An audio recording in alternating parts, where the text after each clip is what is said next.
away from what could be considered something closer to straight, real world, documentary, whatever you want to call it, photography, and into studio-based still lifes and monoprints and all kinds of other things. I enjoy that. I enjoy that very much. It keeps things interesting. And yes, I collect things. I mean, photography is collecting in many ways. And I take things home. I take things into the studio. I have made still lifes. And I also, taking it a bit further, I've made a lot of pictures that appear to have been made in the store, but in fact were made in my studio. And so, don't ask me why, but I guess it's a way of playing and playing with fact and fiction, and it's really a means to creating images or telling a story or creating a world. Is what I'm striving to do inside the book. And so very early on, I had some initial photographs of the store, and I couldn't always be in Mississippi.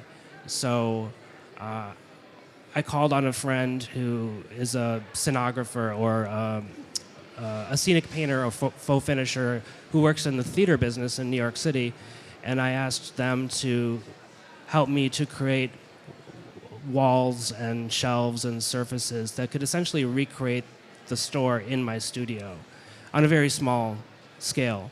And that enabled me to continue to make pictures and essentially be in that world anytime that I like.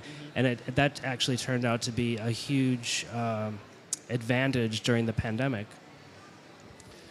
Yeah, it's fascinating actually in how many of these talks we are seeing projects that have been shaped by the pandemic, you know, by that strange moment that stopped so many photographers from being able to work in the way that they used to. I think we're also in an interesting moment right now where projects aren't necessarily, they're not just relating back to the pandemic, but they've been, even the timing of what's coming out into the world right now has been affected by the pandemic. And the talk amongst with my friends has just been, wow, what a year. 2024 is really quite a big year for photography books. Absolutely. There is another striking aspect to the book that those of you who have it in their hands will have noticed, which is every book collector's nightmare, which is that the edges of the pages appear to have been eaten away by foxing or mold. There are blemishes on the pages. You know, the book essentially appears to have been taken off a shelf in Gongko. But I would imagine that that is not the case, and that this is a kind of staged version of this wear. Yeah, when did this idea in the book process? When did this idea come in? I don't know. I can't really pinpoint that, but it's not the first time I've done something like that. My prior book, Bottom of the Lake, also included some printed effects that lent a sense of age and time to the book. But yes, I did want the book to look and feel as much as possible as if it had come from a damp shelf in the store, or it somehow soaked in a bit of that southern humidity.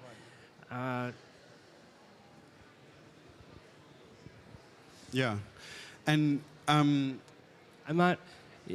I love the fact that the book looks the way that it does, and someone will pick it up and actually think that it's a bad copy. Right. Yeah, absolutely. I think it's also that the subtlety of it, in the sense that we're not quite sure at times. You know, the marks are almost difficult to make out. So. Yeah, and you did mention that there's a text element to the book, and looking up here at the screen, or even having the book in your hand, you might be considering the mono prints, which are very big and bold and readily apparent. But the text, I think the text that you're referring to is a very lightly printed, penciled marginalia is what I refer to it as. There are a few instances at one at the very beginning and then one at the very end that are more easily seen, but I think a lot of photographers struggle with the element of text and how to use it, and this was in part my way of having it and not having it at the same time. And you have to look at the book very carefully, or even see it sometimes in just the right light in order for that text to reveal itself.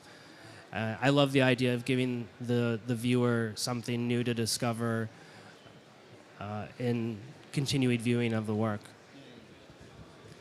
And I mean, in many ways, I guess this project, even though, as you've said, it is a very specific location, that you kept returning to, you didn't find other examples of this type of place, but it was this one place.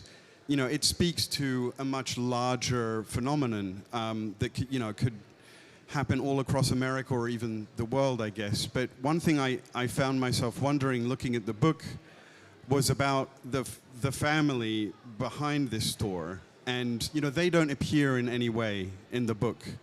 But can you tell us something about them?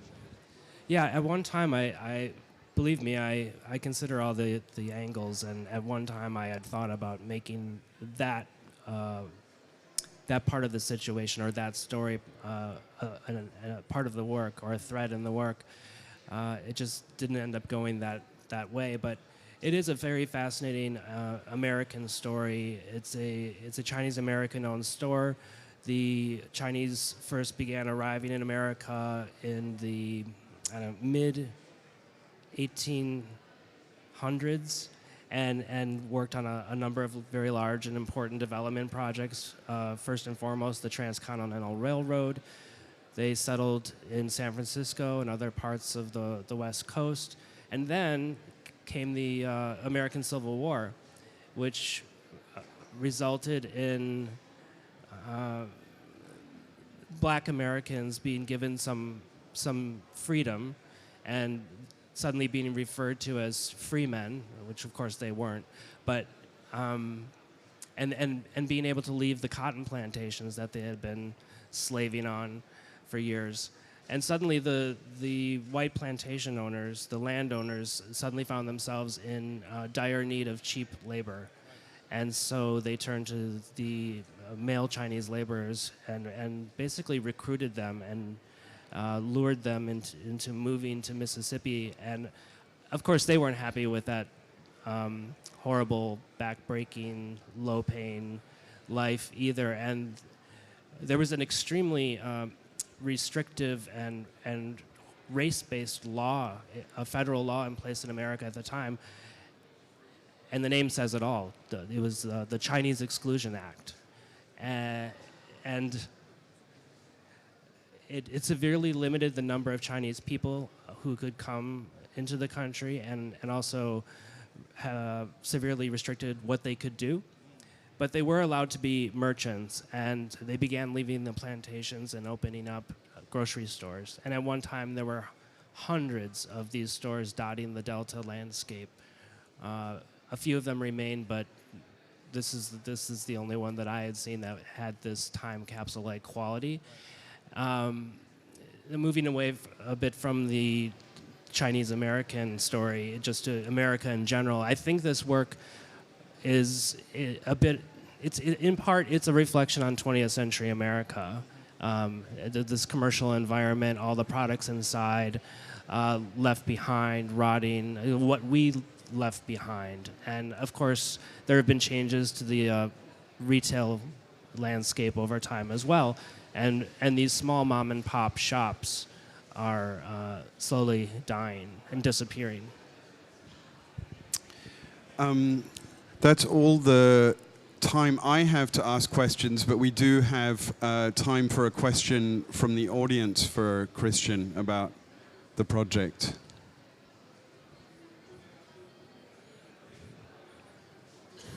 Okay, well, in that case, I will take the privilege of asking you one more question. I guess, it's not entirely clear if the book is chronological in its sequence. You know, you've mentioned that it's over a 20-year period, and you mentioned that the store is, you know, closed and shuttered. But I was just curious to know what this place is now. Is there anything left? Has it been knocked down? Does it still stand? Like, what is Gonko today?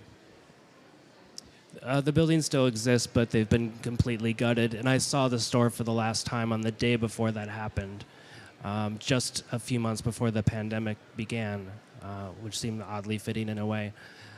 What's inside, I don't know. Okay. Well, maybe a subsequent book we might find out. So Christian is going to be signing copies of Gonko tomorrow at 3 p.m. on the TBW Books booth L08. And you can also see prints from the series at Robert Morat's booth, which is C47. We've also just added a second signing at Edition Image Vevey on Sunday at 2, I want to say. Okay. So you'll have several other opportunities. If there are copies left. They didn't have many. Right. Or at least you'll be able to continue the conversation with Christian. Please make sure he gets his book back before he leaves us. My only copy. Thank you so much.